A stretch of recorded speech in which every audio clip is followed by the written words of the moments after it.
сайн байцгаана сонсогчдоо. За шинэхэн дугаараараа болохоор өмнөх нөгөө хүүхдийн сэтгэл бол насаар нь анилаад ярилцж ирсэн маань бол хамгийн дугаарлыг эхэлж байна. Тэгээд сүүлийнх буюу 12-оос 17 насны өсвөр насны хүүхдүүдийн сэтгэл зүйн онцлогийн талаар бол энэ удаад ярилцах гэж байна. Тэгээ манай энэ дугаарын зочноор бол Монгол Өрх сэтгэл зүйн хүрээлэнгийн сэтгэл зүйч Ундран оролцож байна. Тэгээ зочинтойгоо илүү дэлгэрэнгүй танилцъя. За подкаст сонсож байгаа хүмүүстээс энэ өдрийн мэндийг хүргэе. Монгол Өрх сэтгэл зүйн хүрээлэнгийн сэтгэл зүйч Ундран. Миний хувьд юм бол илүү одоо нэг сургууль дээр илүү их ажилладаг. Тэгэхээр яг өсвөр насныхны тулгамддаг асуудал, за илүү их тулгардаг бэрхшээлүүд юу гэдгийг яг дунд нь одоо байгаа хүн гэсэн. Одоо сургуулийн сэтгэл зүйчээр бол ажиллаж байгаа. Төслийн хүрээнд тийм юм байна. За өмнөх дугааруудын маань хувьд бол яг нөгөө 0-аас 11 нас хүртэл яригадаад энэ насны ангиллын хүүхдүүд маань бол илүү нөгөө эцэг эхтэйгээ хамааралтай тий илүү яг хүүхэд гэдэг утгаараа байсан бол хоёулынгийнх нь ярих гэж байгаа энэ насны ангил бол илүү бие даагаад тий өөрийгөө нэг том хүн болцсон юм шигээр мэдэрч эхэлдэг үе шүү дээ тий. Тэгэхээр яг энэ насны хүүхдүүдийн маань сэтгэл зүйн онцлог нь яг юу гэдэг юм бэ? Бусад насны хүүхдүүдтэй харьцуулахад за нэг дэлхийн эрүүл мэндийн байгууллагаас өсвөр нас гэдгийг ерөөдөө ахуй нас, ойр залуу насны хоорондох одоо оршдог үе бөгөөд ерөөдөө 10-аас 19 насныхын хэмээн гэдэг дэлхийн эрүүл мэндийн байгууллага дээр тодорхойлсон байдаг байна. Тийм хоёлаа болохоор яг эхнээс нь ахуулаад яг логикт настараа л да явъя тийм өсвөр нас гэж хэнийг хэлдгийг тийм хилээс хэд насныхны хилээд байгаа дотор нь юу гэж ангилдгийг за илүү ямар асуудлууд тулгардгийг эргээгээд тулгарч байгаа асуудлаа яаж шийдвэрлэх вэ гэдгсээ яг энэ асуудлынх аш логик дараалтаа явъя гэж бодлоо. За тэгэхээр дөнгөж цай хэллээ те нөгөө яг аль бие усны дэлхийн эрүүл мэндийн байгууллагаас л тодорхойлт нь бол ингэж авч үздэг юм байна. За тэгээ түүнийг бас 2-3 хуваагаад үзчихдэг өсвөр насаа. Одоо бид нар чинь эхний одоо 10-аас 12 насыг болохоор зэрэг эрт үе гэж нэрлэдэг одоо өсвөр насныхны хувьд. За 13-аас 15 насыг одоо дунд үе гэж нэрлээд 16-аас 17, 18-аас болоод ирэхээр хожуу үе гэдэг үндсэн 3 одоо насны хувьд ангилаад үзчихдэг байгаа. Тэгэхээр эдгээр 3 нас нь одоо харьцангуй өөрчлөлт, шилжилт, анцлахуд нь бас харьцангуй өөр явагддаг гэсэн үг. Хожуу үед ямар байх вэ? Эрт үед ямар байх вэ?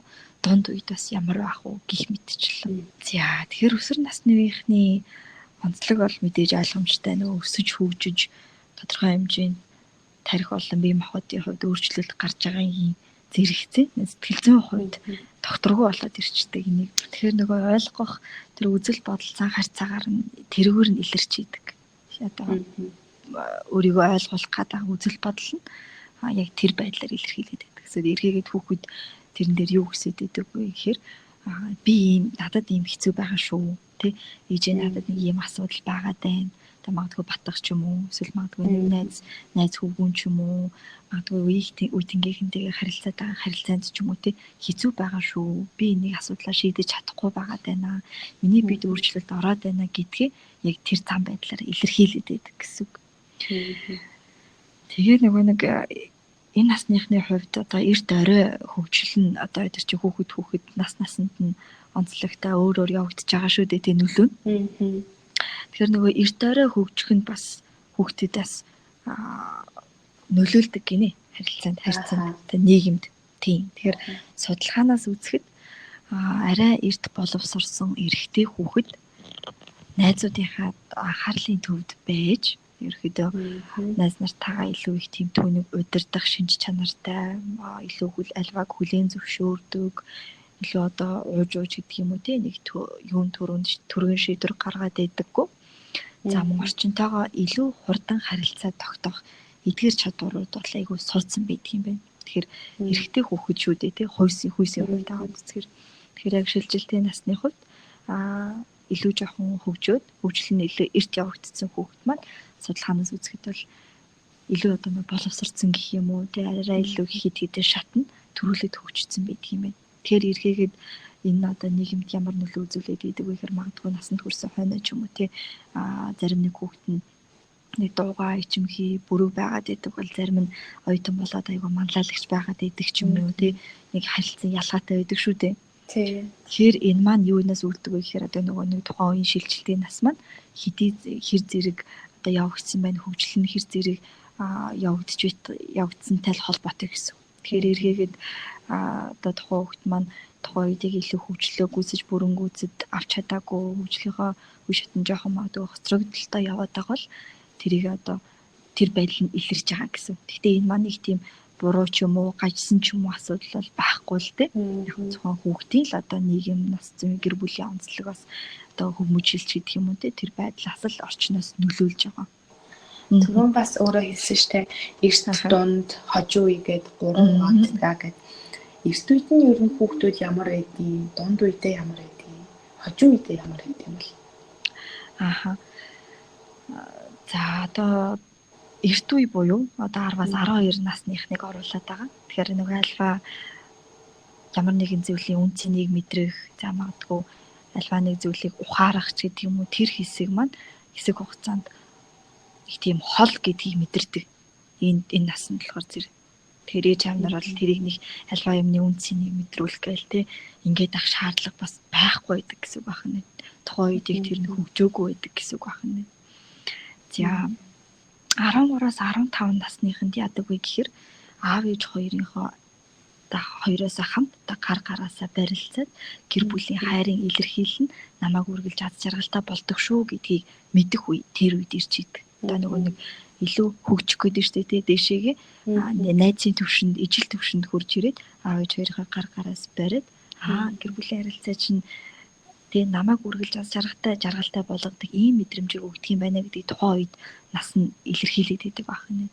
Тэгэхээр зарим зүйл дээр болохоор зэрэг яг одоо энэ үед нь магадгүй амтан тижээдэг ч юм уу тий нэг тижээвэр амтантай нохоотой ч юм уу болгоход хүүхэд илүү нөгөө нэг хүмүүсээс илүү тийм зүрх сэтгэлийг тулаацуулдаг тийм мэдрэмж бас хүүхдэд айгүй хөгждөг.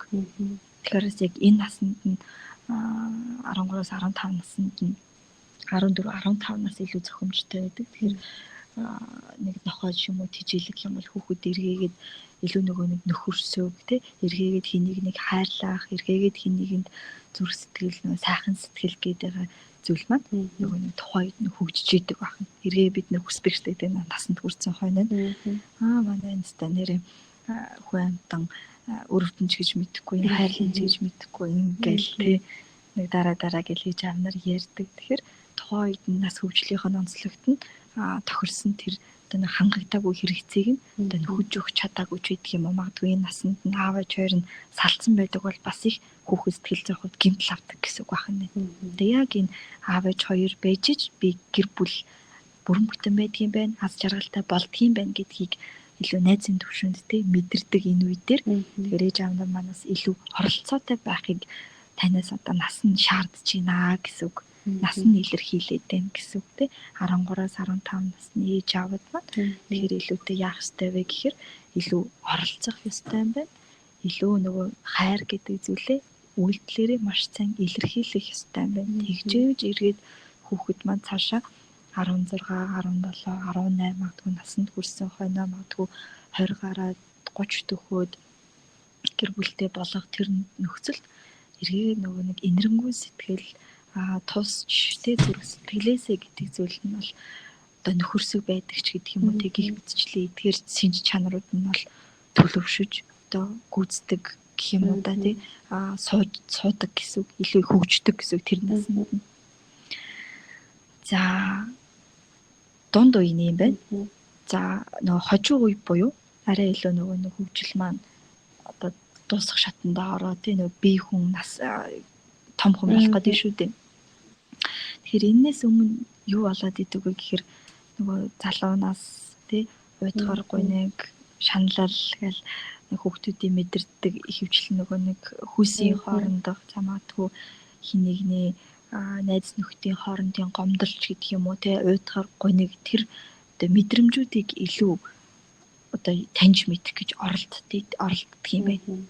Одоо нөгөө илүү тэр зүйл нь мэдрэгддэг, тэр зүйл нь илүү бүрэлддэг гэсэн үг. Тэгэхээр илүү яагаад гэдэг вэ гэхээр би яг юу хүсээд байна? За би илүү яг одоо юунд илүү их би санаачлагтай байх хэрэгтэй юм. За тий юунд илүү их би одоо төр зүрийн зөрчлийг би яаж илэрхийлэх ёстой юм бол миний хувийн зан чанар юу нь би яг хин юм бэ гэж өөрийгөө илүү таньж мэдэх гээд идэг гэсэн. Тэгэл нэг өөртөө нэг хувийн орон цаг маш их хүсдэг. Эцэг гэхээсээ зайгаа барих гал тий илүү үеийнхин дотроо өөрийгөө мэдэрч гээл магадгүй би нэг сагс тоглодог л тий би нэг мундаг шүү гэдгийг харуулчих гал тий өөрийгөө л нөгөө нэг би гэд хин бэ магадгүй дандаг гэдэг хин за магадгүй ундрам гэж юу н хин нөгөө тэр зүйлээ хөрх юм хайгаал ирээд яваад идэг юм болгон дээр туршиж үзээд бүдэрч унаад яваад идэг гэсэн. Тэгээ энэ дээр ээж аваадын гол алдаа нь юу гэдэг вэ гэхээр нөгөө сонголтыг өгдөггүй өмнөөс нь шийдээд идэг гэсэн. Тэгээ манай хүүхдүүд хөвчлэн ерөөхдөө юу гэж орж ирж ярьдаг вэ гэхээр надад сонголтыг нь өгчгөө би өөрөө хийгээд үзье.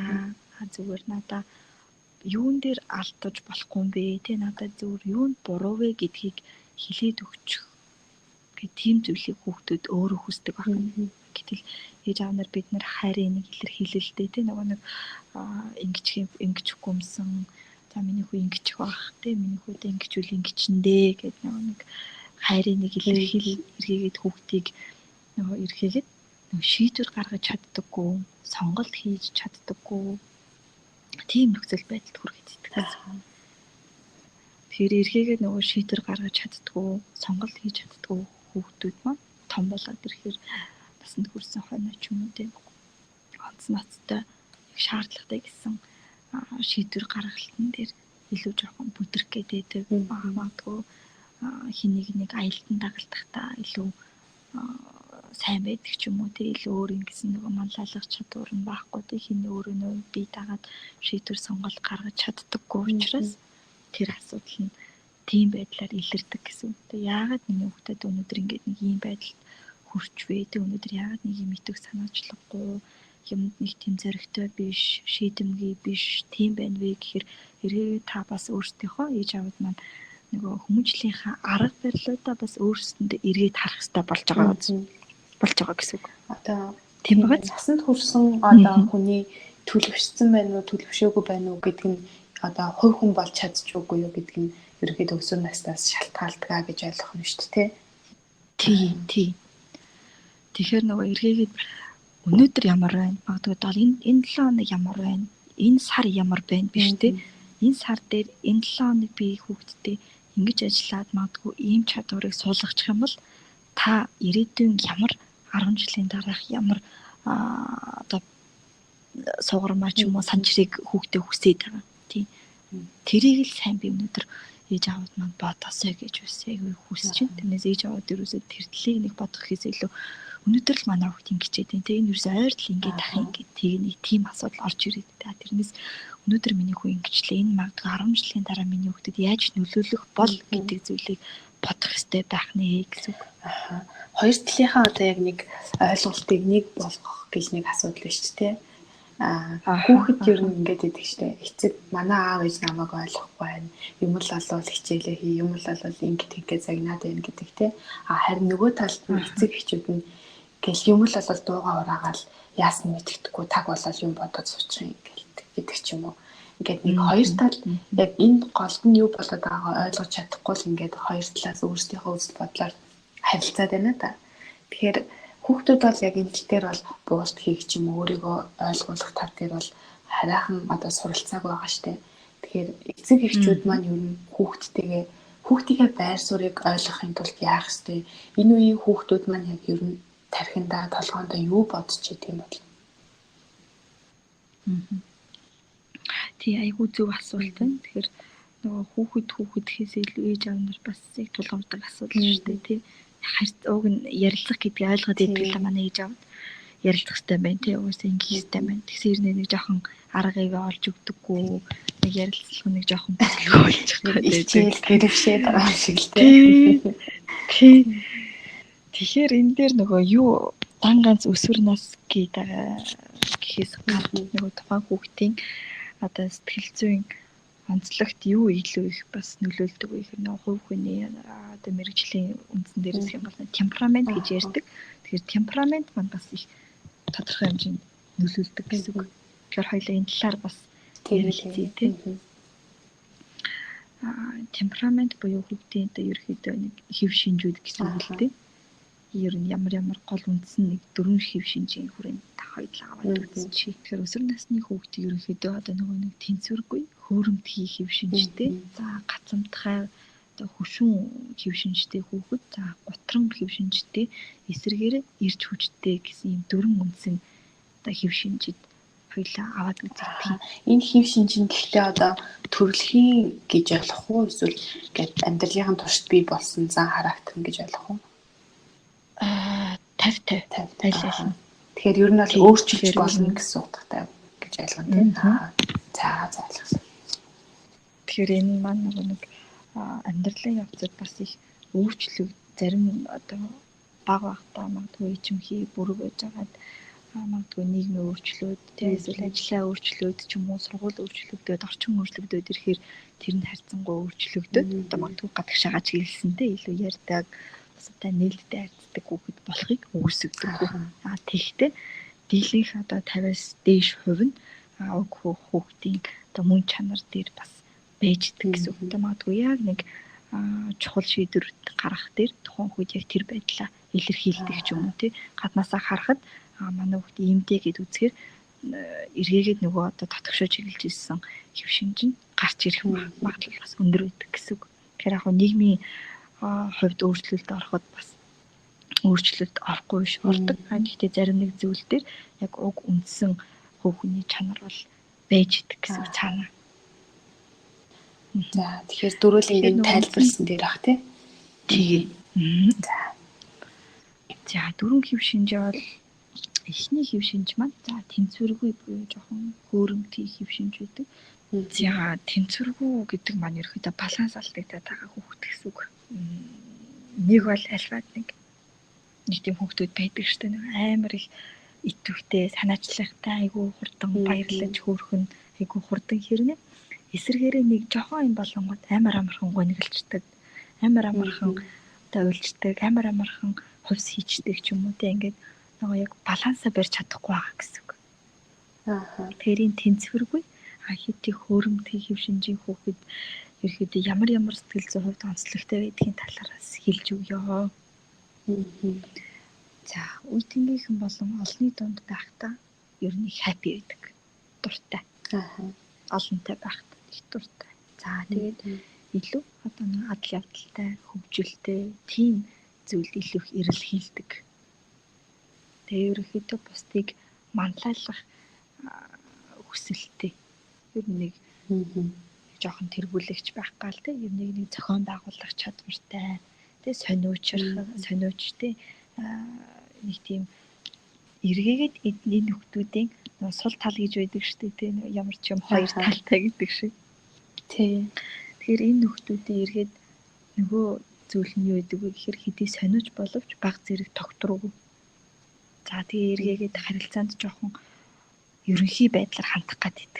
Нэг тийм нарийн зүйл тодорхой бус нэг тийм бүдүүн тойм зурглалд илүү сайн. Тэгэхээр энэ маягийн эдгээр хэв шинжийн хүүхэдтэй ер нь яаж харьцвал зүгээр байдаг вэ гэхээр нэг төрлийн нэг хэмнэлийн ажлыг удаан хийлэхгүй байвал зүгээр байдаг. Тэгэхээр амархан уйдаад байдаг гэсэн үг байна шүү дээ. Тэ нөгөө нэг тийм бай. Айгүй амархан өөрчлөгдөд байдаг учраас нэгэн хэвийн ажилд цугалтна гэсэн тохирохгүй гэсэн үг байна. Тэгэхээр одоо магадгүй нэлээд яриа өрөөтэй сэргэлэн тийм хүүхдийг аваачаад нэг нам жим таг суудсан нэг суудаг ажилд өгчүүлээс тэр хүнээс бүтээмж гарах нь уу гарахгүй гэсэн тийм ээ тийм. Тэгэхээр эргээд миний хүүхд манай хүүхд чинь заавал нэг тийм хэв шинжэндээ гэдэг жамнар нэг бодоод ернээс ингэл зөв юм байна гэдэг сонсож байгаа хаа гэж бодож байна. Ердөө чиний нүдээр ер нь юу гэж харагддаг вэ? Энэ төрлийн хүүхдүүд яг ойрын жишээ гэвэл нэг сууж сураагүй тэгэл нэг докторгүй хүүхдүүд байдаг шүү дээ. Нэг юм хий гэхээр өөр юм барьж аваад тэгэл тэрийгээ жоохон ингээл оролдож аваад хайчаал дахиад өөр нэг юм оролдож аваад байдаг. Тэгээд одоо тиймэрхүү хүүхдүүд болвол гэж хараад байна. Тий, ер нь бол төгч юм. Тэгээ нөгөө нэг гэр бүл болчоод нэг хосын юу байдаг юм нэг бодит жишээ гэсэн би бодит жишээг бас хуваалцъя гэж бодлоо. Тэгээд энэ маань яадаг вэ гэхээр би бас нэг нэвтрүүлэгт орж байхад бас ярьж ийсэн. Тэгээд манай эхнэр болохоор зэрэг бүх зүйлээ ихлүүлээ хайчдаг. Би араас нь дуусгаал явдгийг. Тэгэхээр нэг хоёр эсрэг хүмүүс агуу сайн гэр бүл болдог гэдэгтэй би нэг нөхдөг гэдэгтэй адилхан. Тэгэхээр эхнэр болохоор зэрэг ямар хэв шинжтэй байна вэ гэхээр яг ийм нөхөр байгаа байхгүй юу те. Илүү нэг ари хурдан сониучтэй докторгүй учраас ихлүүлээд явждаг. За нөхөр болохоор зэрэг араас нь бүгднийг мэдчихэж байгаа учраас тий дуусгаад явчихдаг. Тэр хөгжилтэй боловч яг энэ амьдрал дээр нөө бодит жишээ байгаа нь тэрлээ тий. Тэгээд тэр залуу юу гэж ярьж ирсэн бэ гэхээр манай хоол хийхдээ ч гэсэн гэр цэвэрлэхдээ тий ингээл хийгээл ихлүүлээл хайчдаг. Би араас нь бүхнүүдийг чи та дуусгаад явдаг. Тэгэхээр хэдүүлээ яг ийм хэв шинжийн хүүхдүүдтэй ээж аваад байх юм бол ямар одоо дугууланд явуулах уу магадгүй ямар мэрэгжил сонгох уу гэдэг дээр бас бодолцох хэрэгтэй байх нь тий. Одоо эдгэрт чинь магадгүй 10-аас дээшээ тий 10, 11, 12 дахь ингээд мэрэгжил сонголт маш том нэг дайн тулааны хан шиг шийдвэр байдаг шүү дээ. Тэрэн дээр одоо нэг амар том зөрчил үүсдэг тий амар том шийдвэр гаргах учраас тэрээс энийг бас бодолцож үзэх хэрэгтэй байх нь. Тэр хэдийн нийгэмд амар том рейтингтэй тий нэгэн ер нь чинь мэрэгжлийг сонгочих гэдэг боловч үнэхээр тухайн хүүхэд маань өөрөө тий хүүхдийн хэв шинжид онцлог тохирохгүй бол тухайн таны хүүхдээс үр бүтээмж гарахгүй гэсэн үг. Тэгэхээр тийм хүмүүс ер нь бол бас амьдрал дээр харагддаг. Тэгэхээр эргээгээд тийм хүн маань насанд хүрсэн хүн маань яадаг вэ гэхээр ажлын бүтээмж гардаггүй өлегтэй одоо юу гэдгийг тий албан тушаал ахиж чаддаггүй нэг тийм амжилт бас үзүүлдэггүй гэсэн үг. Тухайн дуртай зүйлдээ цаг зав хүн гаргадагтай адилхан нэг тийм өөрт нь тохироогүй ажил учраас эргээгээд нөгөө асуудал болоод ирчдэг гэсэн үг. Тэгэхээр нэг өнөө маргаашийг арга заасан тий нэг тийм нөхцөл байдал үүсээд байдаг. Тэгээд эргээгээд ээж аваад хүүхдээ ч юм уу да буруутгаад эхэлжтэй манай энэтэй нэр арчаагүй тий энэ гараас гарна гэж байхгүй ингээд гэхээр бас аль талыг нь бас бодолцож үзэх хэрэгтэй байх нэ гэсэн үг. За нэмэлтээр одоо аль болох үеийнгийн дунд байх олонтой байх их дуртай нөхдүүд. Тэгэхээр энэ тэр хэв шинжийн хүүхдүүдийг илүү одоо нийгэмшүүлэх талын илүү нийгэмтэй ойрхон байх бүлэг хамт олонтой илүү нөхөрлүүлэх ёстой. Сургуулиас гадна одоо клуб, дугуйлан, секц юу гэдгийг энэ болгонд одоо үеийнхэн хүүхдүүд ямар хөө байгаа вэ гэдэг энэ талаар бас илүү их ойр байлгавал хүүхдэд илүү одоо доктор сууршил илүү зөв чигээ олоход нэг нөлөөлдөг гэсэн үг. Тэгэхээр одоо бид нар монголчуудаас ярьдаг шүү дээ сэргэлэн тэнцсэн хүүхэд байна гэл тий. Тэгэхээр нөгөө нэг бидний хувьд юу гэж мэрэгчлүүднээс хараад идэг вэ гэхээр тэр бол яг чадвартай хөлт байгаа байхгүй юу? Хурдан, дөрвөн, сэтгэхүйн хувьд тий хэл яриа бие авч явж байгаа байдал энэ бүгд нь илүү бусад юу гэдгийг нормал хүүхдээс илүү илүү хурдтай сэтгэхэд байна гэсэн үг тий. Гэхдээ тэрийг буруу юмд зарцуулах юм бол хүүхэд өөрөө буруу чиглэл рүү хөгжүүлчихэж байгаа гэсэн үг тэр чадвараа. Тэгэхээр бие жаавуудаас юу гэж захидаг вэ гэхээр тэр хүүхдүүдийн буруу биш байхгүй одоо магадгүй цахилгагүйтай байгаа ч юм уу тий магадгүй өөрийгөө олохгүй тий энэ тэм зодоонуудыг хийгээд яваад байгаа хүүхдүүд. Тэгэхээр эргээгээд тэр байдлыг нь магадгүй бокст явуулдаг магадгүй эсвэл жудод явуулдаг тий эргээгээд тэр байдлыг нь давуу тал яаж давуу тал руу нь хөрвүүлж болох вэ гэдэг тэр нөхцөл байдлыг нь аягуулсаа бодох хэрэгтэй гэсэн үг. За хоёр дахь нь юу байгаа лээ? Хоёр дахь нь болохоор гацамтгай одоо хөшүүн ерөөдөө одоо нэг зожигдоо магадгүй нэг жоохон татгшоогоо чиглэсэн тий илэрхийлээд сэтгэл хөдлөлөө нэг шууд илэрхийлж чаддаггүй энэ хэв шинжийн хүүхдүүд. За тэгэхээр эдгээр хэв шинжийн хүүхдийн сэтгэл зүйн онцлог за эргээгээд ээж аваадад харилцах зөвлөмжүүдийг бас хүргэх гэдэг. Тэрнээс өмнө одоо юу гэдэг мэрэгжлийн бус хүний үүднээс чиний хувьд юу гэж үздэг вэ? Бас асууя. Ааха. За нэг тийм дараа миний харж байгаагаар бол тийм нэг бас нэг бүр хөдөлгөөнд хүртэл нэг удаан хүмүүс идэг штеп. Нэг юм хийж байгаа л тэгэл тэрийгэ хийгээл нухаал байдаг.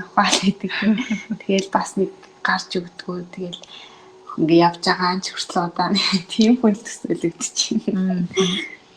Тийм. Одоо нөгөө нэг 10 жилд ч юм уу сургуульд нэг анги болгонд нэг ганцаараа байх дуртай замагдгүй нэг зочигдуу гэж яриад идэг штеп тий. Тийм хүүхдүүд. Тэгэхээр эргээгээд ерөнхий онцлог нь. Тэгэхээр нөгөө нэг илүү том хүмүүсийн яриаг сонсож тэдэнтэй хамт байх илүү дуртай.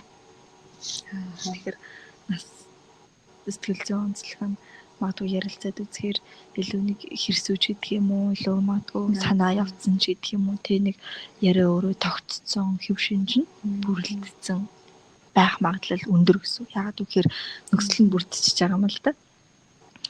Чимээгүй, тайван, тэ ингээ нухацтай ярьчаар да намблаг гэх юм уу. Тэгээд эргээгээд эдгээр хэв шинжээ хөвгтөл маань сэтгэл хөдлөлөө шууд илэрхийлж хараахан чаддаггүй мэдрэмжээ. Ямар нэгэн зүйл одоо олонд удаагийн урал жижиг дээ тэр урал болох процессын үндсэн дээр нэг тесрэг зүйл гарч ирж иж тэр мэдрэмжээ илэрхийлдэг. За магадгүй гомдож явж ийсэн нь бүр голтоороо гомдохороо тэр зүйлээ уйлдаг ч юм уу тий энэ мэдрэмжээр илэрхийлдэг гэсэн үг. Тэгэхээр шууд бол яах нь илэрхийлж чаддаггүй гэсэн үг. Тэгэхээр эргээ нөгөө нэг бидний эхний хэлсэн хүүхэд болохоор зэрэг яах вэ шал эсрэг ирнэ штэ тий. Тийм штэ нэгдтэй гадагшаага. Би ингэсэн чинь тэгсэн. Өчтөр би тэгсэн штэ нэрээ ингээд ээжээ найзууд дээр атсан чинь ингэсэн байхгүй. Өчтөр найзуудтай гараад ингээд нээлттэй байдаг. Энэ хэв шинж хүүхдүүд маань жоохон хөшүүн талтай. Аль болох жоохон зайлсхийдэг, мэдрэмжээ дотооддоо нэлийн сайн боддог тий. Нэг жоохон бодлогошронгуй, хэл ярианы хувьд нэг жоохон ойлгомжгүй, нэг логикс тараалалд оруулж ус хэлж чаддаггүй. Ийм хүүхдүүд багтдаг. За тэгэхээр энэ онцлогуудыг одоо хамарсан онцлогуудтай хүүхдтэй яаж харилцах вэ гэхээр тийм хүүхдийг эсрэгээр нь одоо зэмлэж буруудахаас зайлсхийх хэрэгтэй. Ээж аав, асран хамгаалагч, багш нар, ах эгч нар, гэр бүлийнхэн, ойр тойрных нь хүмүүс, найз нөхд нь хүүхэд эргээгээд дотгошоо хүүхэд маань одоо зэмлэж буруудгал одоо тэр гимшиг тэр мэдрэмжийг авснаар эргээгээд хүүхэд илүү нөө дотгошоо олчдаг гэсэн. Өөрөө илүү бүр хэмжээ ярихгүй тийм бүр хаа. Одоо би хүүхдээ яриад байдаг манай хүүхэд юусаа надад юм ярихгүй юм гэдэг ч юм уу. Тэгэхээр эргээгээд ээж нарын аав нарын гаргадаг алдаа юу гэдэг вэ гэхээр ярих явцдаа хүүхдээ жоохон буруутгацсан ч юм уу те зүгээр энгийн ярилцах. За энэ дээр би бас нэмэлт зүйл хэлээдэх яа. Нөгөө ярилцах хэрэгтэй гэдэг байгаа штэ тий бид нар чинь тий. Тэгэхээр тэр ярилцах хэрэгтэй гэдэг ээж аав нар мэддэггүй биш мэдээд байдаг. Гэхдээ тэрийг буруу хэрэгжүүлээд байдаг. Тийм тэгэхээр чиний хувьд ер нь юу гэж ойлгож байна яг буруу хэрэгжүүлээд байдаг гэд бисээ хэллээ штэ тий. Тэгэхээр зөв одоо ярилцсан гэдэг маань яг ямар сонсох үйл явцыг хэлэх гээд байгаа вэ? За би ер нь бол ингэж л бодож байна л да. Манай жишээлбэл ээж ч юм уу тий ингэдэг байхгүй. Яриад эхлүүлчихэд тэгээд за яасан гинэ яаж ингэ зүгээр ингээл явуулаа л идэг. Тэрнээс биш ерөөсөө өөчид ихсэн юм уу тэгдэн яаж байгаа ч гэдэг юм уу тий нэг тийм шүүмжлэх ч юм уу эсвэл нэг тийм одоо загних үг өгүүлбэр ерөөсөө хэлдэггүй. Тийм үү тэгснүү тэгээд дараа нь яасан ч гэдэг юм уу яг ингээд намайг яриулаад ингээ яриаг хөврүүлээд байна уу гэхээс биш тэгэж ерөөсөө хаах байдлаар юм хэлдэггүй. Би бодохдоо яг тэр хүүхдээ зүгээр л нээлттэй яриулах нь тэр зөв ярилцж байгаа хэлбэр болов гэж бодож байна. Яагаад тэгэхээр би одоо ингээд ээжтэйгээ юу ч ярихаасаа ерөөсөө юм мэдгүй байхгүй юу. намайг ингээд шүүмжил чиндээ намаа загин чиндаа гэдэг тийм айдас юусоо байдаггүй. Тэгэхээр энэ бодвол баг байхад ч юм уу өсвөр наснд байхад надад их зөвөр нөлөөсөн учраас би одоо юм байгаа болов гэж бодож байна. Буруу гэх юм бол те би бас түрүү хэлсэн шиг хүүхдээ юм л ярангуут нь өө чи тэгдэн яаж байгаа чи тэгчихгүй яасан тэрний илүү зөв шүү гэдэг юм уу. Нэг тийм байдлаар шүүмжлэх хөнгөөс ороод идэг бол буруу болчих болов гэж бодогдож байна. Ер нь аль зөв. Тийм. Тэр зөв одоо ээжээ чинь одоо хүмүүжлийн арга барил бол бас их зөв байна гэсэн үг. Тэгэхээр ээж аав нар маань яагаад гэдэг вэ? Би сонсдог шүү дээ. Юу яриад байгаа би хүүхдтэйгээ сонсдог, ярилцдаг шүү дээ гэдэг л өгөхгүй. Гэтэл тэр та яг ямар байдлаар ярилцдаг вэ гэж судлаад үзэхээр хүүхдээ одоо идэвхтэй яг зөв сайн сонсож чаддгүй гэсэн. Сайн сонсогч байж чаддгүй. Жохон муу сонсогч байгаад идэг гэсэн үг тийм. Яран донд нь шүмжилдэг. Яг түрүүний чиний хэлдэгтэй адилхан тийм. Өөстөө нэрэд ээж өчтөрөөсөө би хонгороотой ам дэлгүүр гэсэн чинь тэгээ над руу уурлаад идэх ч юм уу тийм. Ингээл хүүхдүүд яг өөртөөхөө бодит явдлын яриг ярьж байгаа шүү дээ. Тийм.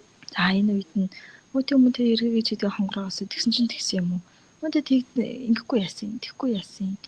Тэг хэл хэрэгтэй шүү дээ юм уу те замагдгүй өөр тэг үгдгийн одоо нэг гарах гарцыг нь өөртөө нь олуулах чиглүүлэх гэхээс илүү өмнөөс нь шийдвэрийг гаргаад өмнөөс нь нэг одоо оролцох гэдэг нь одоо буруу сонсоод идэг гэсэн.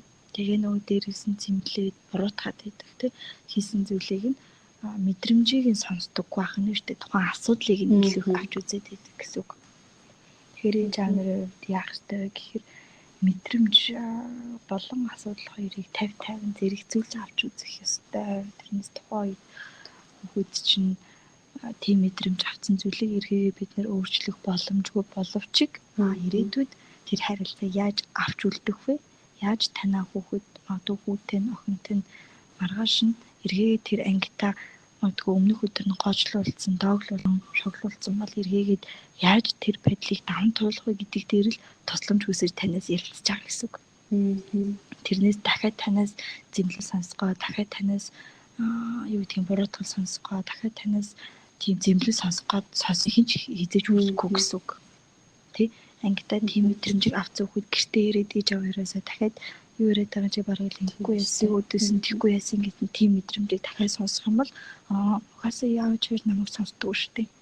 Би яриад яах юм? Ярьдаггүй шүү, хэлдэггүй шүү. Тэгэхээр энэ тал дээр бас хүүхдүүдээс зөв бодох, зөв сонсох хэрэгтэй байх нэ. Эргээгээд ямар ч шүүмжлэл байхгүй, ямар ч дүгнэлт байхгүй, ямар ч гаргалгаа гарцыг хэлж өгөхгүй. Зүгээр үр дүнг нь хэлэх хэрэгтэй. За магадгүй чи найз залуутай, найз хүүгэнтэй болоод тэгж болцсон бол миний хүү оройн цагаар явах юм бол ийм үр дагавартай. За магадгүй эрт бэлгээр цанд орох юм бол ингэх магадлалтай.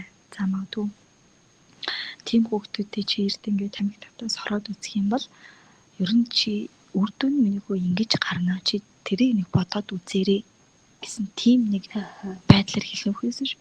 Болохгүй. Юу яриад байгаа тийм гэж юу ийсэн гэх юм бол хүүхэд эргээгээд хаалт хийчдэг гэсэн үг. Тэгэхээр бодоод нэг үзээрэй тий энэ ийм байдаг шүү гэсэн тэр нөгөө сонголт үр дагаврыг нь өгчих юм бол үр дагавар нь ингэж гарахаар тухайн хүүхэд өөрөө шийдвэр гаргалтын дээрээ боддог гэсэн үг байна. За түрүүнөө эргээд хоёлоо гацамтхай нөгөө хөшүүн шившин чи хүүхдээр ярьж ирсэн. Тэгэхээр энэ дээр ерөөдөө юу гэж хэлэх гээд байгаа юм бэ гэхээр зэмлэж буруутгахаас тухайн хүүхэд айдаг учраас тэр зүйлээс ээж аваад маань харилцахдаа анхаарах хэрэгтэй, зайлсхийх хэрэгтэй. Тэр баргыг хэрэгжүүлэхгүй байвал зүгээр гэсэн үг. За эргээгээд санаа бодлыг нь чөлөөтэй сонсдог байх хэрэгтэй. Зүгээр юу ч хэлэхгүй, юу ч сонсохгүйгээр тэгсэн чинь тэгсэн өмнөхөө за чи юу гэж бодож байна? Тийм үү? Ээж нь болохоор ингэж бодож байна. Харин зөв бурууг нь сайн мэдэхгүй л миний хүү яа гэж бодож байна? Чи ер нь яамаар байна? Тэ? Энэ ер нь юу гэж бодож байна? Энэ талаас нь хүүхдийн санаа бодлыг сонсоод нөгөө шийдвэр гаргалтыг та өмнөөс нь хийгүүш хүүхдээрээ аль болох бодуулах тийм арга барилыг суралцах хэрэгтэй. За дараа нь үзэл бодлоо чөлөөтэй илэрхийлэхэд нь боломжийг олгох хэрэгтэй. Тэрнээс үгийг нь яриаг нь тасалдаг, магадгүй биеийнхээ хилэмжээр, хоолойны өнгөөр харцаараа ч юм уу тэ эргээ тэр байдлыг нь хааж болохгүй гэсэн үг. Гинт юм ярьж байгаад нэг хүүхэд нэг нууцаач гэдэг юм уу те нэг хэрэг хийсэн ч юм уу магадгүй нэг жоохон асуудал тарьсан байдлаа нэг хэлэхдээ нэг жоохон нэг арай өөр байдлаар хэлэх гээд байдаг шүү дээ. Тэгэхээр нөгөө бид нар маань анзаарчдаг гэсэн үг те ээж аав нар маань. Тэс юу хэлэх гээд байгаа. Яг яатсан. Тэгээ сэтгэл одоо бараг хэлээч гээл те. Тэгээ энэ байдалд нь тайван сонсоод үзэл бодлоо чөлөөтэй илэрхийлэх тэр боломжийг олгох ёстой гэсэн. Тэгэх юм бол эргээд одоо дотгошоо байгаа хүүхэд дараа нь танд асуудлаа нээлттэй ярилцаж чадах одоо тэр итгэлцэл хүүхэд тань одоо бий болж байна гэсэн үг. Тэгэхээр энэ насн дээр л тэр байдлыг нь хаачих юм бол дотгошоо хүүхэд дараа нь магадгүй томч байж жижиг шүү асуудлыг ер нь ярихдаа нэлийн дургүй ярьдаг. Магадгүй тэ нэлээд олон удаа асуулгаж ийж нэлээд олон удаа яаж чинь гижиж одоо хил ам суглуулж байж ийж баг ярьдаг тийм нөхцөл үүсчдэг гэсэн. Тэгэхээр аль болох хүүхдээ үзэл бодлоо чөлөөтэй илэрхийлэх байдалд нь бити хаалт хийрээ гэсэн үг байна. Одоо энэ хэв шинжийн хүүхдүүд арай илүү нөгөө эхний хэв шинжийн хүүхдээсээ илүү тууштай байждаг. Илүү нөгөө удаан тогтсон бол тэрийг нухаж агаад яаж иж агаад нэг ард нь шинжинтэй удаан учраас одоо нямбай нөгөөдгөө ихлүүлсэн бол дуусгачих гал тийм хүүхдүүд байдаг учраас үнэнч шудраг тогтвортой тууштай тэр байдлыг нь урамшуулах хэрэгтэй. Миний хүүч нь бусад хүүхдүүдээс ийм зүйлээрээ давуу шүү. Миний хүүч нь нэг юм ихлүүлсэн бол яаж хийж байгаад ард нь гарчдгийг тууштай гэдэг энэ байдлыг нь одоо давуу талыг нь урамшуулах хэрэгтэй гэсэн. Тэгэх юм бол эргээд би удаан гэдгээ одоо нэг сул тал болгож хүлээж авахгүй гэсэн.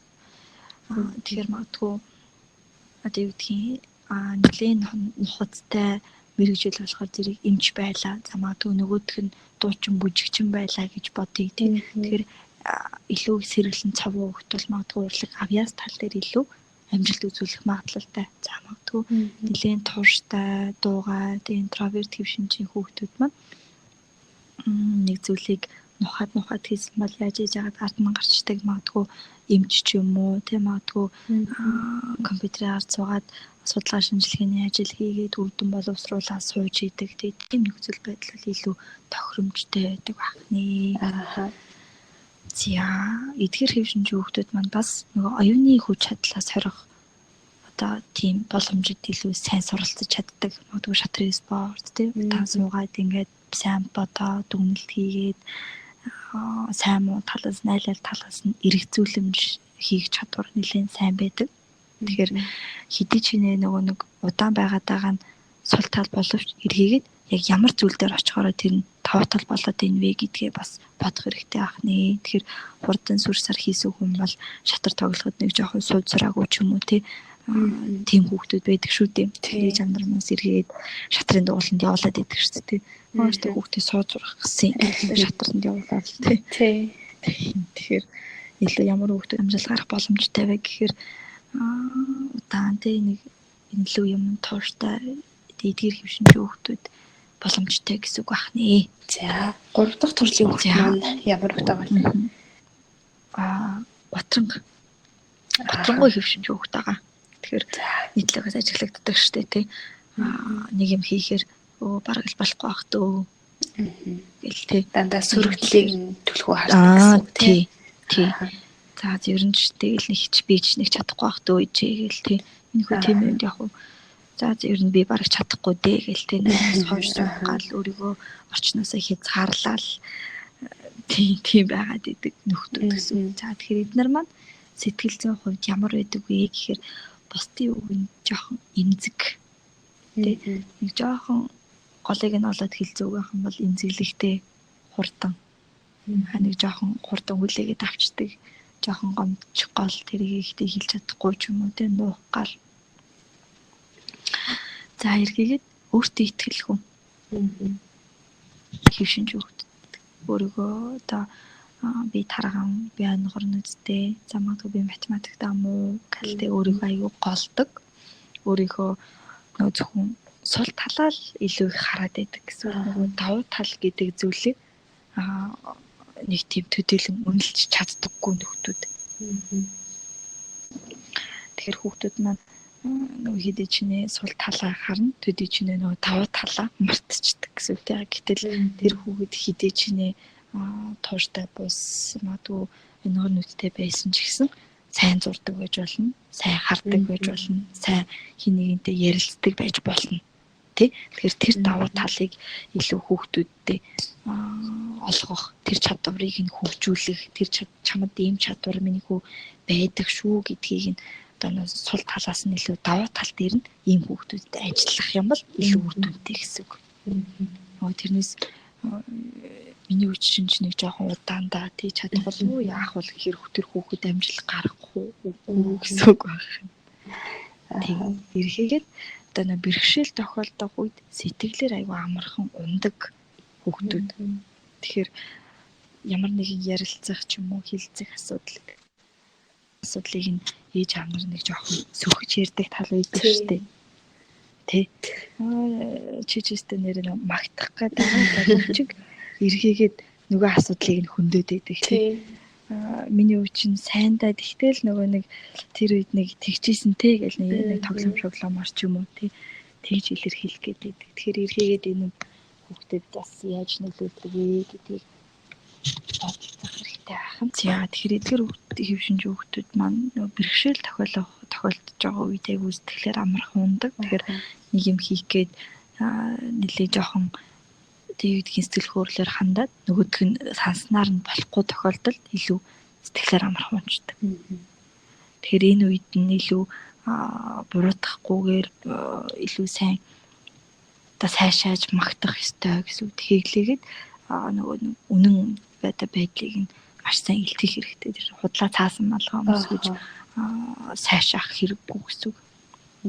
Тэгэхээр нөхцөл байдлаа илэрхийлээд тийм магадгүй чи ингэж хийж чадаагүй ч гэсэн чиний хичээл зүтгэл бол айгүй сайн байна гэдэг ч юм уу тийм чи энэ дээр амжилт үзүүлээгүй ч гэсэн чиний ингэж хийж байгаа хичээл зүтгэл чинь хамгийн сайн байна миний хөө миний охин гэдэг. Тэгэх юм бол эргээгээд хүүхэд одоо унсан ч гэсэн босох чадвартай болдог гэсэн үг байна.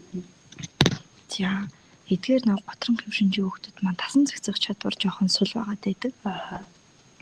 Жоохон өөрийнхөө байж гал тэг өөрийнхөө бүхний шийдчих гээл тэг өөрт нь таалагдахгүй болохоор нэг жоохон заагаа барьчих гал нэг жоохон өөрт нь тавг олцохоор тэр бүгдийг буруугаар ойлгох гал тэг гэтэл өөрт нь таалагддаггүй ч гэсэн тэр өөр нэг хүн таалагддаг байх боломжтой байхгүй. Тэгэхээр эргээгээд нөгөө нэг аль талдаа тасан зохицож чаддаггүй учраас өөрийнхөө зүгээс бүх зүйлийг хараад идэг гэсэн.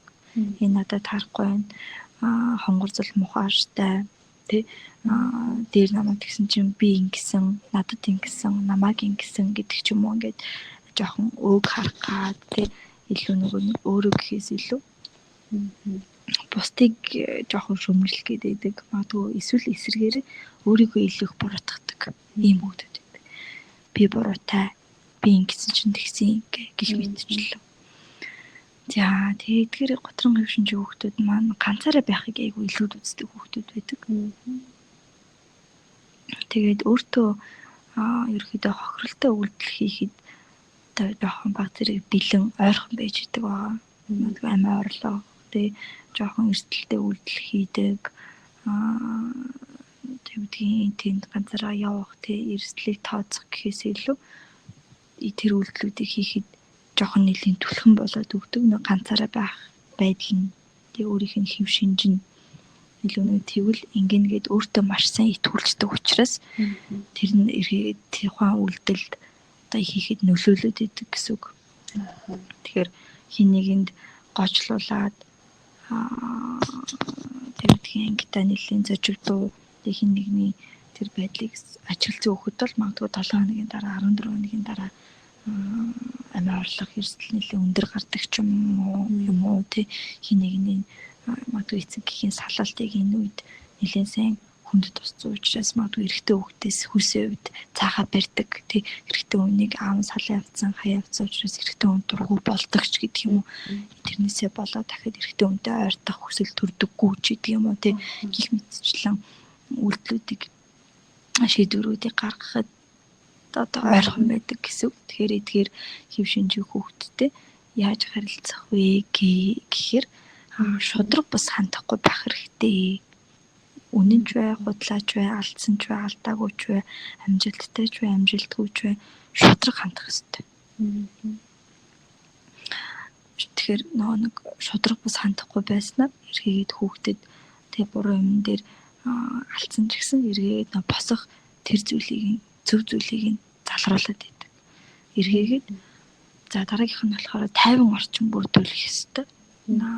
Илүү бодох, сэтгэх одоо хөгжих тэр боломжийг олгосон 50 орчим хэрэгцээтэй болдог. За дараа нь эдгээр хэм шинжийн хүүхдүүд маань илүү нөгөө бие даасан ганцаараа хийх ажил дуртай ч юм уу тийм бие даасан ажил хийхдээ сайн учраас тэр байдлыг сайшааж магтахад их дуртай байдаг. Тэгэхээр бие даагаад хийсэн ажлыг эргээгээд эцэг эхүүднээс ямар хэв шинж үзүүлэх вэ гэхээр магтах хэрэгтэй тийм ганцаараа бие даагаад тэр зүйлийг хийгээд чадсан бол хүүхдэд илүү амжилт магтаал сайшаал урамшууллыг өгөх хэрэгтэй гэсэн үг байна. За дараа нь сүүлийн нэг зөвлөмж нь за аялдан дагалдах хэв шинж нэлээд өндөр байдаг. Тэгэхээр одоо магадгүй буруу мөчлөлтийн хүүхдүүдэд уруу татагдах ч юм уу тий нэг жоохон санаа нийлээд явангуудаа тэрийгэ болж ийн гэж үзээ тэр хүүхдүүдэд илүү найзалдаг ч юм уу. Тий нэг хэсэгхэн зургийн тэр зүйл дээр тий нөө таашаалыг хамгийн хурдан аваад байгаа учраас татагдах магадлал нэлээд өндөр байдаг. Яг нөгөө өөрийн гэсэн бат шийдвэртэй зогсож чаддаггүй. Жоохон баланс алдагдаад. Тэгэхээр эргээгээд энэ асуудал дээр бас ээж аав нар маань одоо уяатай хандах хэрэгтэй байх нэ, анхаарах хэрэгтэй байх нэ гэсэн үг. За сүүлийн хэв шинж маань нөгөө эрч хүчтэй хэв шинж байгаа. Готрон хүүхдийн маань одоо баг эсрэг гэсэн үг тийм байна. Тэгэхээр эдгээр хүүхдүүдийн сэтгэл зүйн онцлог нь ямар байдг вэ гэхээр сэтгэл санаа гинт огцом өөрчлөгддөг. Ялангуяа нэг жоохон зүйлд нэг урилжих нь элбэг ч юм уу тий нэг гомдох нь элбэг тий нэг түргэн уурдаа хэрнэ түргэн юу нарилчдаг хүмүүс байдаг шүү дээ тий уурна гарчдаг тийм хүмүүс гэсэн. Тэгэхээр урилах нь амархан боловч эргээгээ тайвшрах нь бас амархан тий эргээгээд саяхан л хэсэгхэн зур дургу гэжсэн бол тэрийг мартаад өөр зүйл хийгээд идэг тий энэ мэдчихлээ. Тэгэхээр үтнгийнх нэг одоо өөрийнхөө иргэшил байлгахыг бас жоохон хүсээд идэг нөхдүүд. Тэгэхээр манлайлагч тий жоохон уршид дуртай нэг жоохон бусдыг манлайлах гад ингээд байгаа нөхдүүд жоохон өөрийнхөө гартаа бүх зүйлийг авах гээд идэх магадлал нэлээд өндөр байгаад идэг. Одоо компани захирал шиг те ингээд дотроо хараа хяналтандаа бүгдийг байлгах гэдэг гэсэн. Тэгэхээр өөрийнхөө иргэшээлд лав юмнууд байлгах гэдэг. Тэ найзуудынхаа ч гэсэн тийм магадгүй юу идэж уух, хаашаа явах те бараг тэр хүний санаагаар болохгүй л уралж гадаг тийм. Тийм нөхцөл байдал. Тэгэхээр тийм асуудал байдаг шээ. Тийм манай надад ингэхгүй л одоо наа чи яг уралчна гэл. Наа чи өстө нэр яг ингэн. Тэгэхээр эргээгээд энэ байдлын балансыг тэнцвэржүүлэхийн тулд нэг зөвлөмж дээр хэдүүлэн анхаарах хэрэгтэй байх нэ гэсэн. Би яг сэтгэл зүйн онцлогийг нь ярьчихэд нөгөө харилцах зөвлөмжүүдийг нь хүргэе. Тэгэхээр үтнгийнх нэг одоо өөрийнхөө иргэшэл байлгахыг хүсдэг. За дараагийнх нь дасан зохицох чадвар бас жоохон тутмаг байгаад идэг. Сул байгаад идэг гэсэн. Тэг жоохон уртаа замагдгүй хэсэг таалагдчихсэн аа тэр нь таалагдгаа болждөг тий. Өөртөө нэрээ найз гэж явж ирсэн маргааш нь найз биш болцсон өөр хүүхдтэй явж идэг ч юм уу. Замагдгүй ихэндээ би өөртөө нэрээ ээж биш амар их энийг авъя гэж аваад удааг байж хагаад 7 хоногийн дараа нөгөөдгөөс уйдчихдаг ч юм уу тий. Би өөртөө нэрээ энийг л авахгүй болохгүй байна. Энийг л үзэхгүй болохгүй байна гэж байгаа л нөгөөдгөөс уйдчихдаг тий. Магадгүй нэг дугууланд бүртгүүлэл нэг 7 хоног хайчдаг ч гэдэг юм уу. Энэ бүх байдлаар нэг жоохон тогтворгүй. хэдий ч нөгөө ирч хүчтэй, санаачлагтай байгаад байгаа боловч дуусгах чадвар жоохон хомс дутмаг байгаад байдаг. Эхлүүлээд хайчдаг. Дуусгах чадвар жоохон дутмаг байгаад байдаг.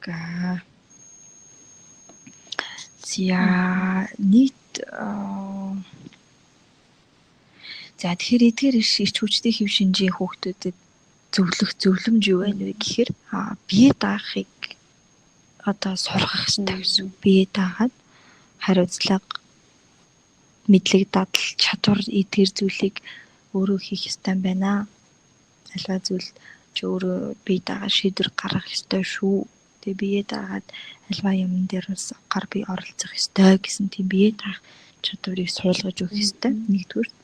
За хоёрдугаар бодиттой шаардлагыг тавьж байх хэрэгтэй ээж аав нар. Хийсвэр бус тий эргээгээд та шаардлага тавьсан бол тэр нь яг бодит амьдрал дээр хэрэгждэг. Магадгүй ээж нь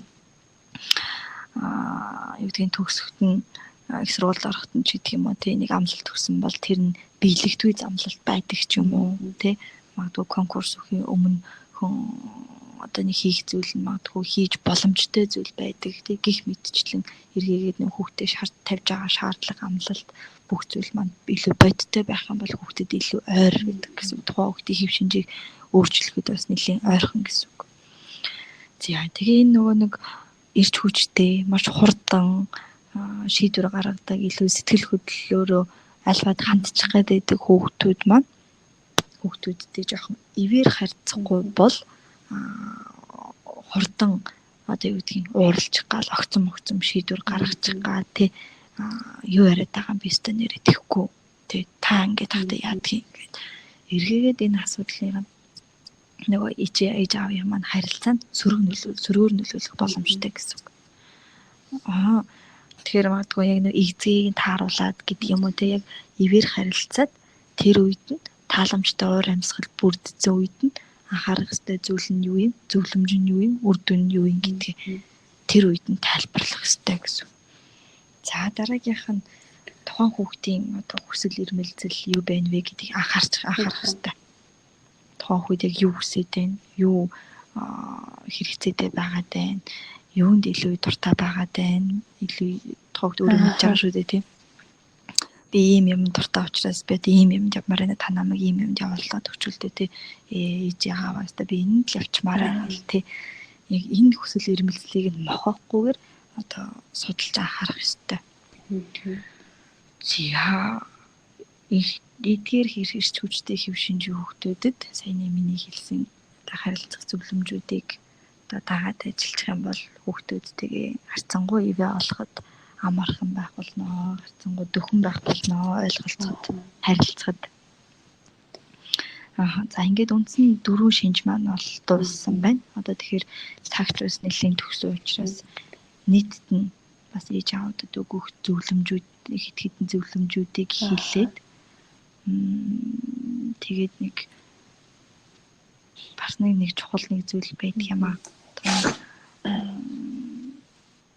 Хүүхдийн өсвөр наснд хэрэгцээ гол юу байгаад байна вэ? Хүүхдүүдийн хувьд бид нар өсөж байгаа хүнд бол хамгийн түрүүнд хоол идэх нь л чухал байгаад идэг шүү дээ. Тэгэхээр яг өсвөр насны хүүхдэд юу чухал, ямар хэрэгцээ илүү чухал байгаад идэг вэ гэхээр өөрийгөө би хэм бэ?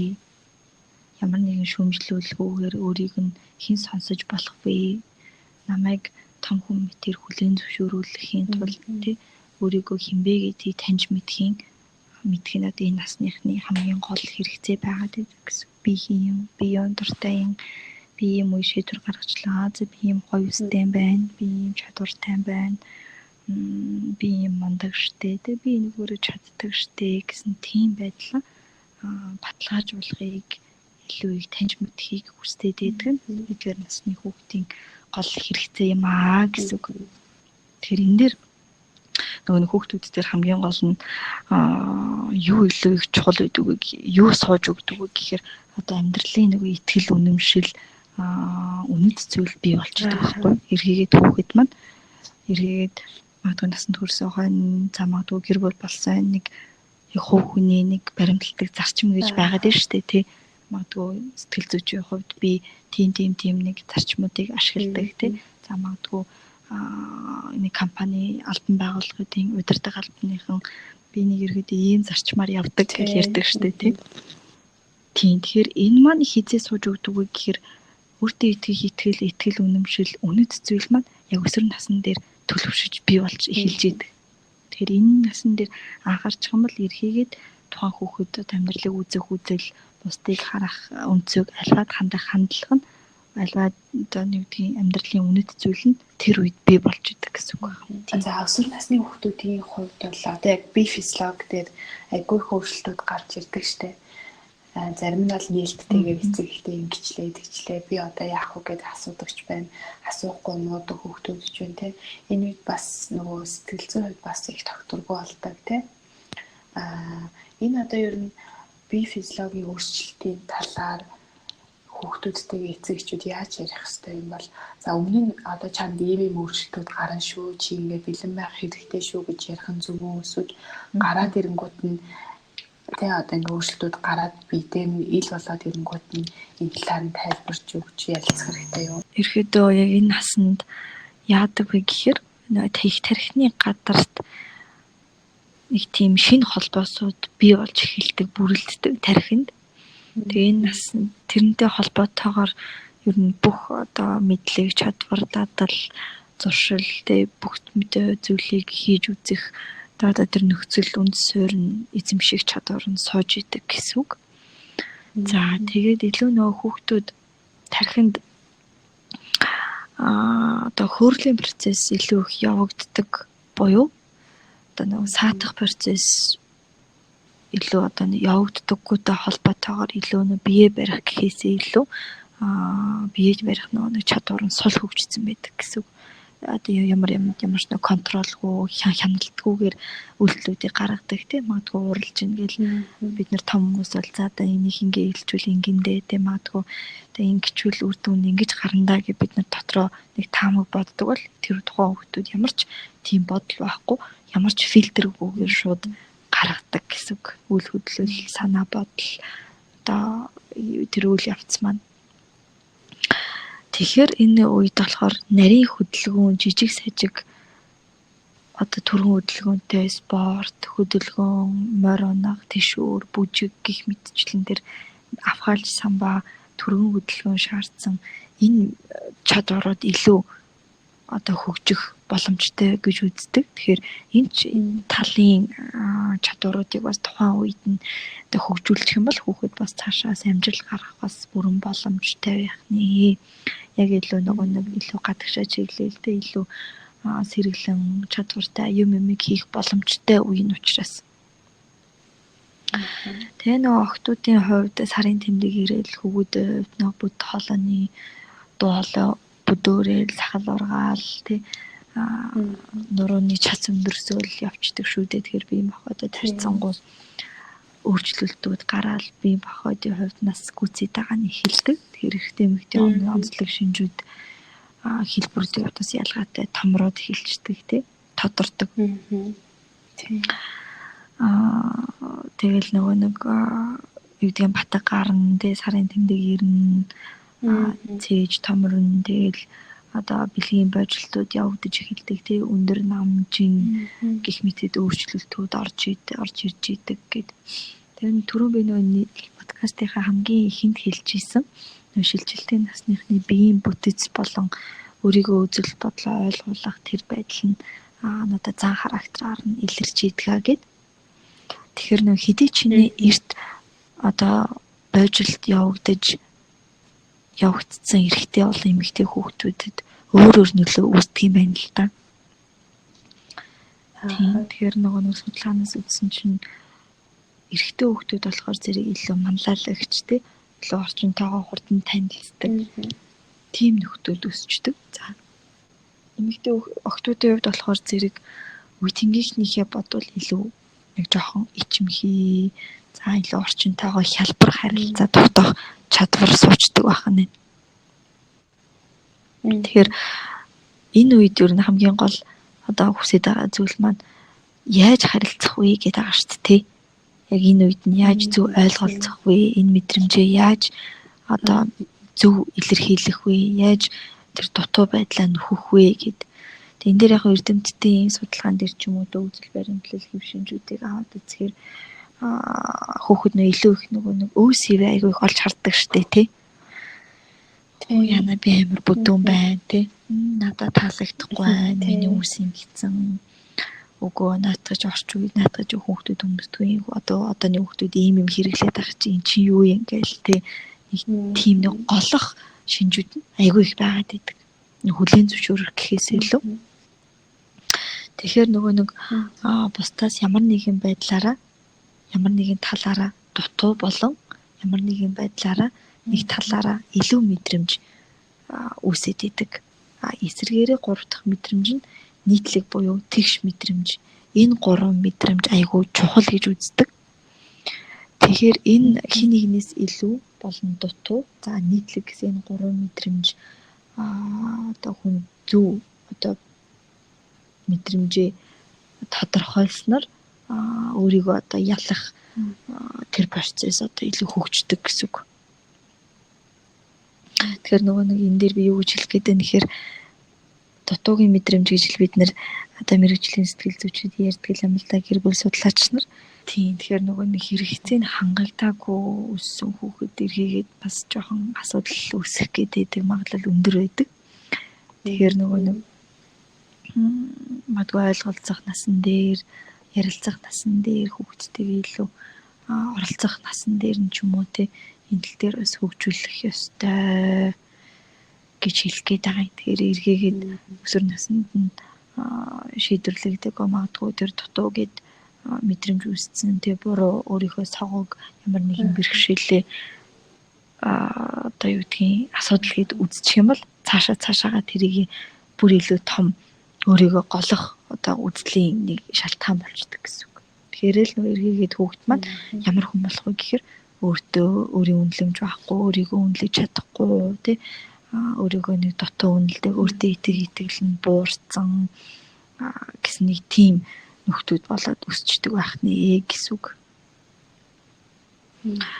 За тэгээд энэ тал дээр нөгөө түрүүн чиний асуусан ер нь хүүхдтэй урьдчилаад хэлэх нь зүйтэй юм уу? Эсвэл дараа нь одоо сануулаа шаардах шаардлага тавих нь зөв юм уу гэж тэгээд байгаа шүү дээ. Тэгэхээр энэ бас их зөв асуулт байна л да. Ер нь тунгийн тааруулах л гэсэн үг юм л да тий. Яг өмнө нь яг хизээний хэлчиж одоо миний таны ээж аавын хэлэх гээд байгаа үг яг зөв газараа зөв байн дээр очиж буух вэ гэд. Тэгэхээр ер нь бол урьдчилаад мэдэгдэх нь зүг байдаг. Одоо бэлгийн бодлын хувьд альва нэг урьдчилах эрсдлүүдийн хувьд ч гэдэг юм уу бүх зүйлийг нь өмнө нь бол хэлэх нь зүйтэй. Ялгаагүй бид нар хичээл сургууль дээр биологийн хичээл, эрүүл мэндийн хичээл дээр хүртэл тэр зүйлүүдийг мэдээд байдаг боловч аав ээж хоёр яг өөрийн биеэр мэдэрсэн хүмүүсийн туршлага дээр суурлаад ярих бас нэг ондоо тийм мэрэгжлийн нийтлэг хэв шинжийг ярих нэг ондоо гэсэн үг. Тэгэхээр аль болох өмнө нь бол хэлэх нь зүйтэй. Тэгэхээр одоо нэг алтхаас нь өмнө урьдчилаа сэргийлээд үр дагаврыг нь хэлчих юм бол эргээгээд алдахгүй гэсэн үг байна. Алдах магадлал буу гэсэн үг. Тэгэхээр эргээгээд одоо алдсан хойно нь өө чи алдчихлаа. Ингэхгүй яасан ингэж шүмжлэхээс өмнө миний хүү ингэдэгий шүү. Ингэж ингэх юм бол ингэж хандаараа тэ ээжтэй хэлхээс ичээ санаа зовоод байгаа бол одоо хоёлаа сургуулийнхаа эмчид хандээ магадгүй охтын үзлэг одоо явъя тэ за магадгүй миний хүү ээжтэй хэлхээс санаа зовоод байгаа бол аавдаа хэлээ гэдэг ч юм яг тийм байдлуудыг урьдчилан сэргийлэх маягаар ер нь хилцэн илүү зүйтэй байдаг. Арай илүү үр дүнтэй. Тэгээ нэг түрүүн чиний асуултыг асууж байхад би бодоол байж илаа л да. Юу бодогдсон бэ гэхээр хотооны хүүхдүүд ер нь илүү нээлттэй болчих. Хайрцангуй. Тэгэхээр одоо бидний тэгж ажиглагдаж байна уу тийм ер нь. Тийм. Тэгэхээр нийтлэг байдал нь бидгээд эндээс ярилцах гэдэг ярилцахын зөвлөд байгаа боловч хүүхэд бас аль аль нь нөгөө мэдрэмжээж гисэн хайрцангуй илэрхийлдэг болцсон. Тэгээ мэдрэмжээ аль тэр болгон нэг нуудаг байсан бол бас ер нь зөвч бай, бурууч бай, алдсан ч онсон ч бай ер нь аль болох хилдэг болчихсон. Тийм нөхцөл одоо нийгэмд бидгээд амьдраад байгаа юм байна л да. Амьдраад байна. Тэгэхээр эргээгээд энэ байдал бас яаж тасан зохицож бас арга барилаа өөрчлөх вэ гэдэг нэг асуудал тулгарч байгаа юм л да. Тэгэхээр зүгээр одоо миний хувийн одоо мэргэжлийн туршлага гэх юм уу тий ажилласан одоо нэг орчин яг сургууль дээр ажилладаг байхгүй. Тэгэхээр яг одоо өсвөр үеийн 1-р ангиас 12-р ангийнхантай ажилладаг учраас ажилладаг хүний үүднээс хэлэхэд яг юу илүү дутагдаад идэв вэ гэхээр зөвлөгөө гэхээс илүү нэг тийм хуваалцах зүйл айгуу дутагдаад тэгээд зөвлөн харилцах тэр зүйл айгуу их дутагдаад идэх юм байна. Тэгээд найзын хувьд найз нөхдийн хүрээнд одоо тухайн үед нэг тийм багшийн ярьж байгаа магадгүй найзын тэгж хэлж байгаа л илүү чухал байгаад идэг шүү дээ. Тэрнээс нэг амар мэрэгжилтэн тэгж хэлээд тэгээд тэр эрдэмтэн тэгж хэлсэн чинь ингээд нэг тийм амар хүлээгээд аваад идэг шүү дээ. Манай найз ингэсэн чинь бол нэг тийм найз нөхдийн үеийнхний үзэл бодол илүү чухал санагдаад байдаг. Хинэгнээс илүү ээж аав ах эгч нар гэхээс илүү. Тэгэхээр ээж аавуудыг харилцахдаа илүү нөгөө нэг найзын төвшөнд очиж ярил илүү үр дүнтэй ярилцлага болно гэсэн үг. Тэгжиж эргээд хүүхэд маань өмнөөс хоёлаа ярьсан шүү дээ. Нөгөө гол дөрөв үндсэн хэв шинжин дээрээ одоо зөв ярина, зөв харилцсан эргээгээд асуудлаа бас хэлэх чадвартай болно, үзэл бодлоо чөлөөтэй илэрхийлнэ гэд. Тэгээ нөгөө харьцангуй нөгөө чөлөөтэй илэрхийлээд байна гэд тэгээд байгаа боловч нөгөө фильтргүй шүүлтэргүй байгаад идэл та нөгөө нэг одоо нийгмийн чөлөөтэй гэдэг учраас зөв буруу хэлэхгүй ярихгүй нэг цэнзэр тавих ямар ч чадвар суугаагүй шүүн тунгаах тэр нөхцөл байдал хараахан бүрэлдэж амжаагүй байдаг учраас энэ зааг ялахыг бас эцэгчүүд маань бас зөвлөх ярилцах хэлэлцэх бас зүйтэй гэсэн үг. За ерөнхийдөө миний асуултууд маань ингээд дуусч байна. Тэгээд подкастынхаа төгсгөл ундраа маань хэлж амжаагүй ч юм уу те мартсан сансан зүйл байвал одоо хэлж болно.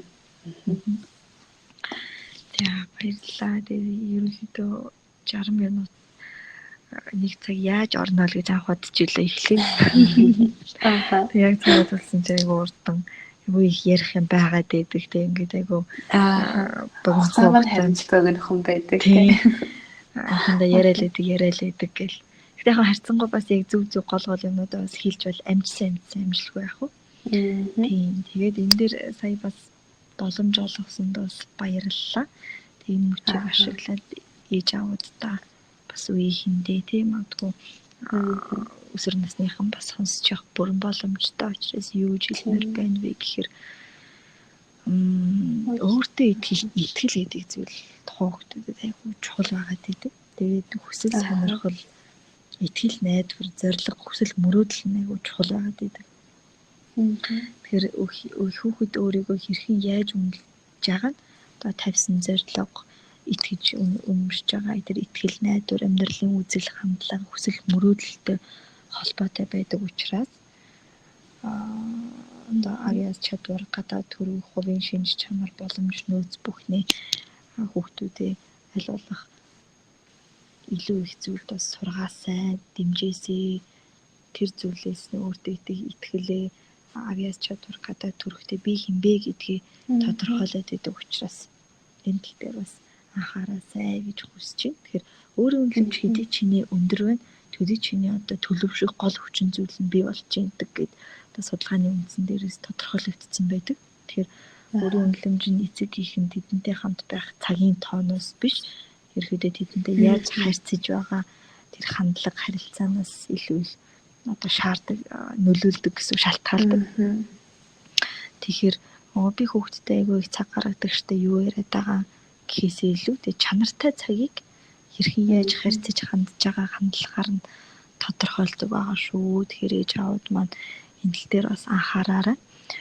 Ер нь миний нийтлэг ажиглаад байгаа зүйл маань өөрийгөө жоохон олоогүй хүүхдүүд байхад нэг юм өөрийнхөө юунд дуртай, юунд сонирхолтой, би юу хийвэл илүү аз жаргалтай байх вэ, би юунаас илүү кайф аваад байна вэ гэдгийг хараахан тодорхойлж чадаагүй. Тэгээд сэтгэл хөдлөлөөрөө явсаран байгаад насанд хүрчдэг. Би хүн болчдөг. Ажлын байран дээр гарчдаг. Тэгээ эргээгээд ажлын байран дээр гараад ирэхээр өөрийгөө таньж мэдэх гээл бүдэрч унаал ажилласаа гардаг. Тэгээ магадгүй бүтлгүй бэлгийн харьцаанд орчдөг, магадгүй бүтэмжгүй таг байралцааг үсгчдэг. Тэгээ бүдэрдэг. Тэрнээсээ болоод эдийн эрэгтэй хүнийг эмэгтэй хүнийг харах үзэл хандлага нь өөрчлөгддөг. Эргээгээ тэр байдалд нөлөөлдөг учраас. Тийм учраас наан нь зөв хүн болж төлөвшөгдөн юу чухал вэ гэхээр өөртөө итгэх итгэл буюу одоо авьяас чадвар мэдлэг одоо хувийн итгэл үнэмшил энэ бүгдийг хэдүүлээ сайн одоо юу гэдгийг нийгэмшигтэн туслаж дэмжлэг үзүүлэх юм бол хүүхэд маань илүү амжилттай хүн болоход бол одоо 1-2 алхмаар бол урагшилнаа, ойртноо, дөхнөө гэсэн зөв төлөвшөл рүү илүү ойртох нэ. За өндрөмдөө маш их баярлалаа цаг гаргаж ярилцсанд. Тийм намайг сурж өрөлцүүлсэнд бас айгүй баярлалаа. Бас цаашдынхаа ажилтнаас амжилт хүсье. Бас илүү яг зөв чиглэл рүү хүүхдүүд рүү эцэг эхчүүд рүү чиглэж байгаа учраас бас илүү их хүмүүст хүрээсэй гэж бодож байна. За ингээд өнөөдрийн дугаараа ингээд дуусгая. Манай сонсогчид бас хэрэгтэй мэдээлэл авч чадсан гэдэгт итгэлтэй байна. Тэгээ дараагийн дугаараараа ингээд уулзцгаая.